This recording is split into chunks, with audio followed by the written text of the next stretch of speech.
Ginseng. What Dr. McAllister ever did before Henry began to work for him would be hard to guess.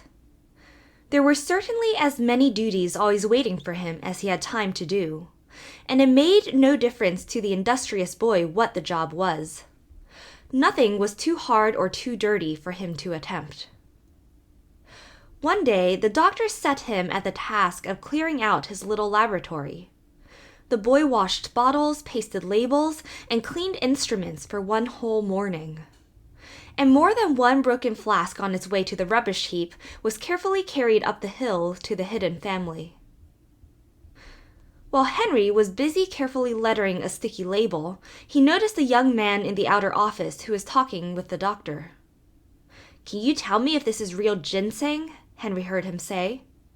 "It certainly is," returned Dr. McAllister. "They will give you $2 a pound for the root at any of the drugstores." Henry ventured to steal a peep, and found he could readily see the plant the man was holding. It was about a foot high with branching leaves and a fine feathery white flower. Henry knew it was exactly the same white puffball that he had noticed in Violet's vase that very morning. When the young man had gone, Henry said, "I know where I can find a whole lot of that plant." "Is that so?" replied the doctor kindly. "It's only the root, you know, that is valuable. But anyone who wants the bother of digging it up can sell any quantity of that."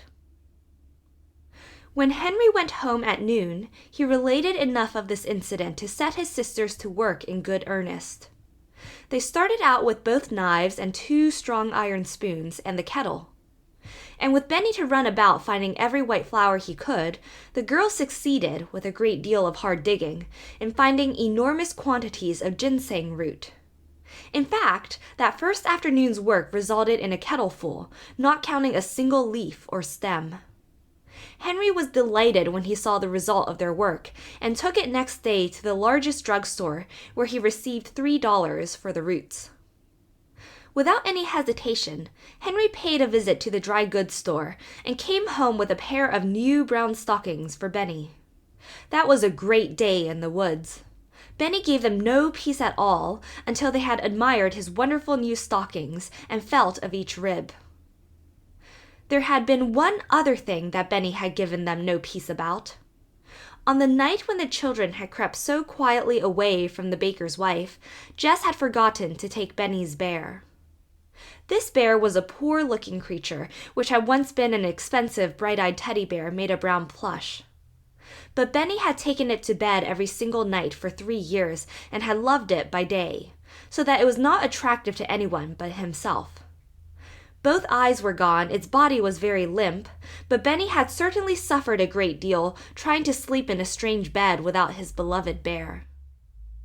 Jess, therefore, had plans on foot the moment she saw Benny's new stockings. She washed the old brown stockings with their many neat darns and hung them up to dry. And early in the afternoon, she and Violet sat with a workbag between them, each with a stocking. With Benny sitting by to watch proceedings, Jess mapped out a remarkable teddy bear.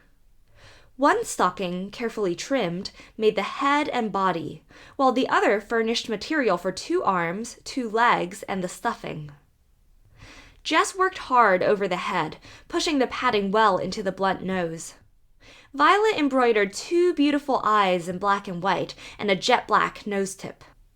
"You must make a tail too, Jessie," said Benny, watching her snip the brown rags. "Bears don't have tails, Benny," argued Jess, although she wasn't exactly sure she was right. "Your old bear didn't have any tail, you know."